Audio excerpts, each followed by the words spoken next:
क्या जाट और जात ने कांग्रेस का हरियाणा का खर्च उठवाया? हरियाणा के इलेक्शन रिजल्ट में भूपेंद्र हुड्डा का जादू चल रहा है कांग्रेस में, लेकिन पार्टी ने बीजेपी को रोकने के लिए जाट कम्युनिटी पर बहुत ज्यादा भरोसा कर लिया।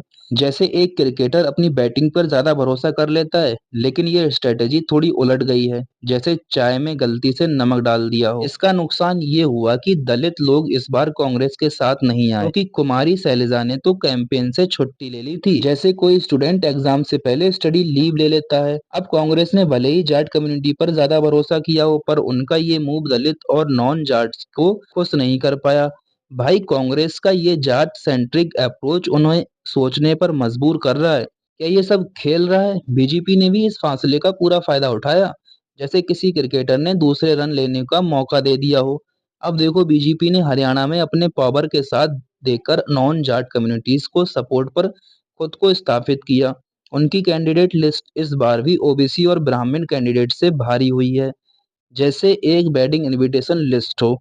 लेकिन हुड्डा, जो कांग्रेस के जात मुखौटा हैं, उन्होंने अपने लॉयलिस्ट को टिकट देने में कुछ ज्यादा ही आगे बढ़ गए। डिट्रैक्टर्स तो इतने परेशान हो गए कि उनका नाम सुनते ही क्या यार, कहाँ से आ गया कहने लगे। कांग्रेस के हाई कमांड ने भी हुड्डा के साथ दिया। देखिए, कम से कम 70 कैंडिडेट तो ऐसे थे जो हुड्डा कैंप से सपोर्ट ले रहे थे। शैलजा बहन सिर्फ 9 टिकट ही अपने लॉयलिस्ट के लिए चुरा पाई, और जब उन्होंने देखा कि उनकी मांग को इग्नोर किया गया तो वो कैंपेन से दूर हो गई, जैसे कोई क्रिकेटर मैच देखने से बाहर निकल गया हो।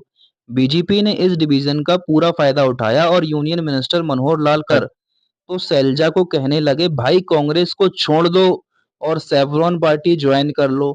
ये तो वाह वाह हो गई दोस्तों, जैसे किसी रियलिटी शो में एलिमिनेशन राउंड हो। अब इस साल की शुरुआत में कांग्रेस कैंप में जो डिवीजन देखने को मिली, वो तो देखने लायक थी। जब भूपेंद्र हुड्डा घर घर कांग्रेस कैंपेन चलाते रहे, तब रणदीप सुरजेवाला, कुमारी शैलजा और किरण चौधरी ने पैरेलल कांग्रेस संदेश यात्रा का शुरुआत किया। लगता है इनका एजेंडा थोड़ा अलग था, जैसे अब तो सबको पता चल गया है। हरियाणा की पॉपुलेशन में जाट्स का हिस्सा 26 से 28% है, लेकिन यहाँ 17 शेड्यूल कास्ट मतलब ऐसी रिजर्वेशन जो सीट है वो 17 है। और मतलब अगर कोई पार्टी ज्यादा एससी एसटी सीट जीती तो उनकी मेजोरिटी तक पहुंचने की चांस भी बदल बढ़ जाते हैं। लेकिन कांग्रेस ने इस मामले को थोड़ा नजरअंदाज किया, जैसे किसी ने किसी की बर्थडे पार्टी की इनविटेशन कार्ड को कचरा समझ लिया हो। इस वजह से बीजेपी ने एक्टिवली नॉन जाट वोटर्स को एक साथ करने की कोशिश की, जबकि दलित्स में डिवीजन होती नजर आई। जन नायक जनता पार्टी और इंडियन नेशनल लोक दल ने दलित फोकस्ड पॉलिटिकल पार्टीज के साथ मिलके अलायंस बनाए, जैसे खिचड़ी बन रही हो। इसी वजह से दलित वोटर्स जो थे वो डिवाइड हुए और बीजेपी को फायदा मिला। अब बीजेपी ने रूरल कॉन्स्टिट्यूशंस पर भी फोकस किया। आरआरएस के ऑर्गेनाइजेशनल रीच के फायदा उठाते हुए सितंबर से आरएसएस और रूरल वोटर आउटरीच प्रोग्राम शुरू किया, जिसमें हर डिस्ट्रिक्ट में 150 वॉलंटियर्स भेजे गए। ये सब फैक्टर्स ने कांग्रेस के रूरल वोटर्स बेस को थोड़ा डेंट किया, जैसे किसी मूवी का ट्विस्ट आता है और सब शौक में रह जाते हैं।